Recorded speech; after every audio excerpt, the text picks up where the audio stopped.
So I want to start by asking you a question. When you picture, like, real wealth, what do you actually see? I mean, most people immediately think of, private jets or maybe yachts. Right, exactly. Massive mansions, wearing a Rolex, all that stuff.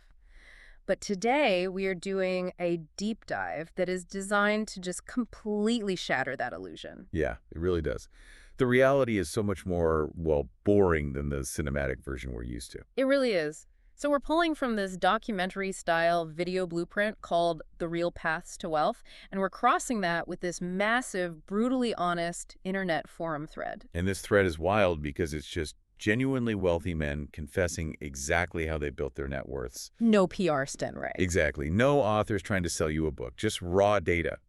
And our mission for this deep dive is to extract the actual repeatable nuggets from these playbooks to give you a shortcut to being well-informed. Which is so valuable because true wealth is rarely about what you earn. It's about the systems you build to keep it. Okay, let's unpack this. The sources basically break wealth building into four distinct paths. We've got the slow build, high earners, entrepreneurs, and the wildcards. And that first one, the slow build, is probably the most common route, but also the least glamorous. Yeah, it's definitely not Wall Street. It's middle management. Right. The thread highlights this one married couple. They have a household income of $180,000 a year. Which is great, obviously, but it's not private jet money. Exactly. But the secret is they only live off $100,000, and they systematically invest the remaining $80,000. Every single year. And they aren't picking individual stocks, right? They're just putting that surplus into broad index funds like VOO or VTI. Which is a fantastic strategy. Over a 20-year timeline, especially in a bull market, you're looking at historical annualized returns of around 10%. And for anyone who doesn't obsess over ticker symbols, buying something like VOO means you're basically buying a tiny slice of the top 500 companies in America all at once. Right. You're capturing the whole macroeconomic trend. It creates this massive mathematical snowball over 2 decades. But they also do this thing called geographic arbitrage. I mean, making 180 grand in New York City is completely different than making it in, like, Ohio. Oh, absolutely. In San Francisco, that $80,000 surplus would just vanish into housing and taxes? Yeah, exactly. By living in a low or middle cost of living area in the South or the Midwest, they just artificially widen that gap between their income and their expenses. And we see that same intense discipline with the airline pilot in the thread. Oh, man, the pilot. This guy is fascinating. Right. He lives in Denver, high cost of living, and he's pulling in nearly $500,000 a year. $500,000 a year. $500,000.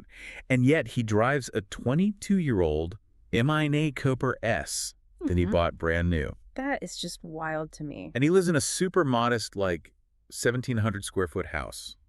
His money isn't depreciating in his driveway. Right, because of that insane employer match he gets. It's exactly. His company does an 18% match plus a 2% cash plan. That's $72,000 combined in 2026, just dropping into his retirement. Okay, but I have to push back on this a little bit. Is this strategy essentially just a financial tortoise and hare race? How do you mean? Well, it sounds foolproof, sure, but it requires this insane willpower to not upgrade your lifestyle when you're making $500,000 a year. Like, is driving a 22-year-old hatchback to a 500 grand job just bleak? If we connect this to the bigger picture, it really isn't bleak to them, because this slow build actively combats lifestyle creep. Right, the idea that as you make more, you spend more. Exactly. The philosophy here is that steady discipline wins the day. They consciously decouple their identity from the stuff they buy. Okay, that makes sense. But if that boring path is all about patience, what happens when you want to, speed up the timeline? Well, then you have to step on the gas with your income, which brings us to the second path, high earners and specialized skills. Yeah, you have to get highly compensated, which usually means jumping on what I like to call the educational treadmill.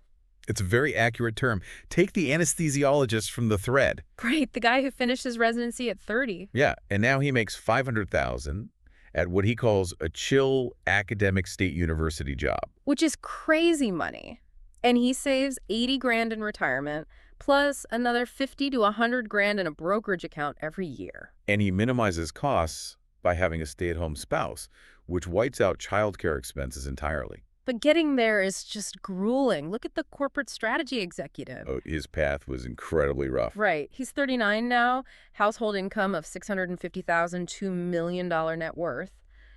But he grew up poor. And he had to force his way into the top 1% of GPA and SAT scores. Yeah, just to get into an elite undergrad that put him $80,000 in debt. And then another $150,000 in debt for a top 5 MBA. So he's 230 grand in the hole before he even starts, and then he's working 60 to 80-hour weeks in management consulting. Just to pivot to a bank. The friction of that path is astronomical. Which makes me wonder, are elite universities actually about the syllabus, or are you literally just buying a very expensive VIP club membership? Well, the source material is actually brutally honest about this. The education itself isn't the real secret. It's the network. Exactly. It's proving you can survive the grueling culture, and you're buying access to these powerful social circles. The ones that funnel you straight into top-tier finance and tech roles in expensive cities like New York and SF. Right. But, you don't always need the elite degree to get those specialized skills. Oh, like the blue-collar guy? Yes.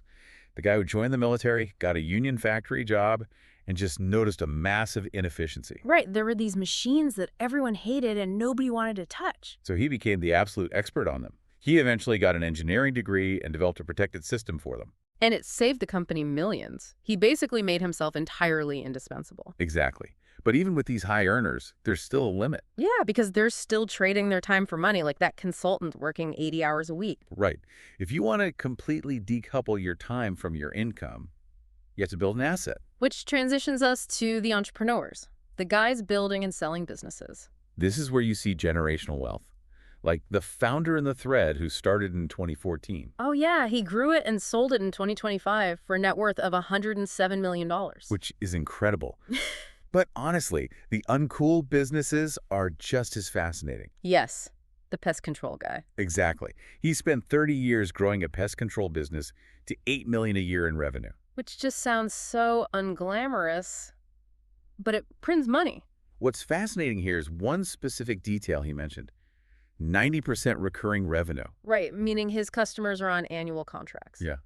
And why that matters is because recurring revenue makes a business incredibly predictable. Which makes it highly valuable to buyers, right? Exactly. Think of a restaurant like a bucket. You start at zero every day and hope foot traffic fills it. Yeah, highly vulnerable to weather or trends. But an annual contract business is like a well. You know exactly what's flowing in. I love that analogy. We always picture tech startups when we hear entrepreneur, but killing bugs can build a real empire. It really can. And then there's the multiple streams approach. Oh, the restaurant and nail salon owner. This one was brilliant. Yeah, they're making $60,000 to $80,000 a month in profit from those businesses. But they don't just spend it. They take those profits and buy apartment buildings and strip malls. Creating massive real estate equity. And they heavily invest in funds like QQQM, SCHD, and VOO. It's building this massive financial ecosystem so their kid is never poor, their money goes to work so they don't have to. It's the perfect example of transmuting active income into permanent wealth. Okay, but we have to talk about the elephant in the room here. Right. What about the people who do everything wrong and still get rich, or just factors totally out of our control? The wildcards? Yeah. Yeah, we can't ignore the sheer variance of the universe. I mean, one source literally just said, quote, "I was born to rich parents." Brutally honest. Yeah. And then you have the tech startup lottery tickets. Like the employee who got restricted stock matched at 100% of their salary. Awarded at $30 a share, and then a buyout forced to sale at $93 a share. Literally overnight, life-altering money. Yeah. Completely out of their control. Or the painful reminder of the guy who sold a pizza for 10,000 Bitcoins in 2010. Oh man, that one hurts to even think about. But here's where it gets really interesting for me. The derivatives trader. Yes, he made a couple of conviction trades. One went 17 times, the other went 32 times. And he just retired. Okay. But he openly admitted he wouldn't advise anyone to do what he did. Right, he knew it was pure luck. He realized his only real skill was not going broke trying to repeat it. Which is why he transitioned to living off drawing 4% a year from his portfolio.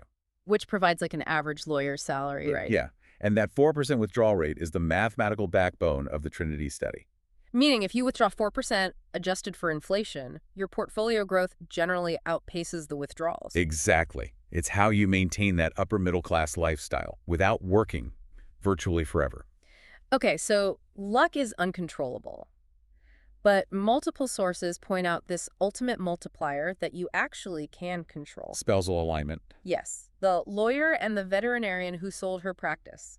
They succeeded because they were totally aligned. It's critical. Marrying a like-minded spouse and keeping a unified financial goal is a conscious choice that protects wealth. They specifically say to avoid expensive weddings or friends who overspend. Because a spouse who wants to inflate your lifestyle will dismantle 20 years of compound interest faster than any market crash. So true. So what does this all mean for you? Whether you're a middle manager, a specialized surgeon, or a pest control mogul. The common threads are all the same. Right. Live below your means, max out retirement accounts like 401ks and Roth IRAs, and invest early and often. Because at the end of the day, wealth isn't about the money you make. It is entirely about the money you keep. Exactly. So I'll leave you with this one final question to mull over. If the boring path practically guarantees financial comfort over time, but that extreme yacht-level wealth usually requires either grueling 80-hour work weeks, immense entrepreneurial risk, or just pure luck, which game are you actually trying to play, and what are you willing to sacrifice to win it? We'll see you on the next deep dive.